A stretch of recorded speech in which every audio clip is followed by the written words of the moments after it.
देवशयनी एकादशी यानी भगवान विष्णु का विश्राम।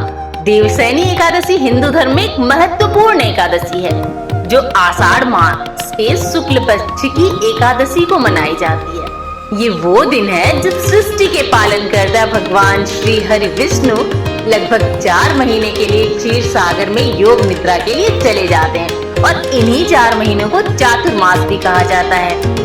इस एकादशी को पद्मनाभा या हरिशयनी एकादशी के नाम से भी जाना जाता है। इस दिन से सभी मांगलिक कार्य जैसे विवाह, गृह प्रवेश आदि 4 महीने के लिए रुक जाते हैं, क्योंकि माना जाता है कि भगवान विष्णु के शयन काल के दौरान कोई भी शुभ कार्य करना फलदायी नहीं होता। इन 4 महीनों में भगवान शिव सृष्टि का संचालन करते हैं।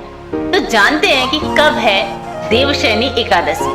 इस वर्ष 2025 में देवशयनी एकादशी 6 जुलाई यानी रविवार को मनाई जाएगी और इस तिथि का प्रारंभ 5 जुलाई 2025 को शाम 6:58 पर तथा समाप्ति 6 जुलाई 2025 को रात 9:14 पर होगा और व्रत का पारण अगले दिन 7 जुलाई 2025 सोमवार को सुबह 5:29 से 8:16 तक किया जा सकता है।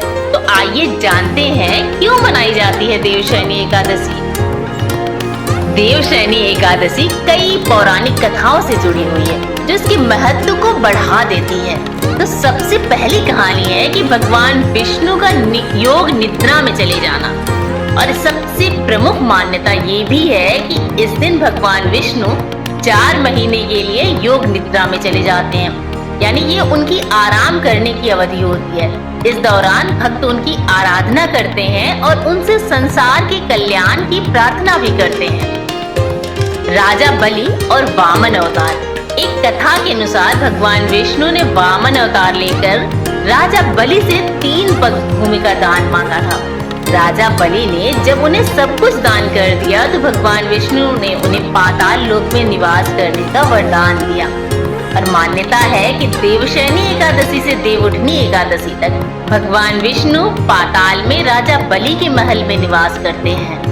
और तीसरी कहानी है शंखासुर दैत्य का वध, यानी आषाढ़ शुक्ल एकादशी को शंखासुर दैत्य का वध भी हुआ था।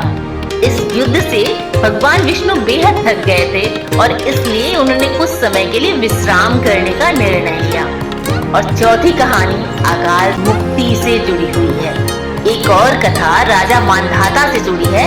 उनके राज्य में भीषण अकाल पड़ा था और ऋषि अंगिरा की सलाह पर राजा और उनकी प्रजा ने देवशयनी एकादशी का व्रत रखा, जिसके प्रभाव से वर्षा हुई और राज्य में पुनः खुशहाली लौट आई। यानी हम ये मानते हैं कि एकादशी पापों से मुक्ति, मनोकामना पूर्ति और मोक्ष की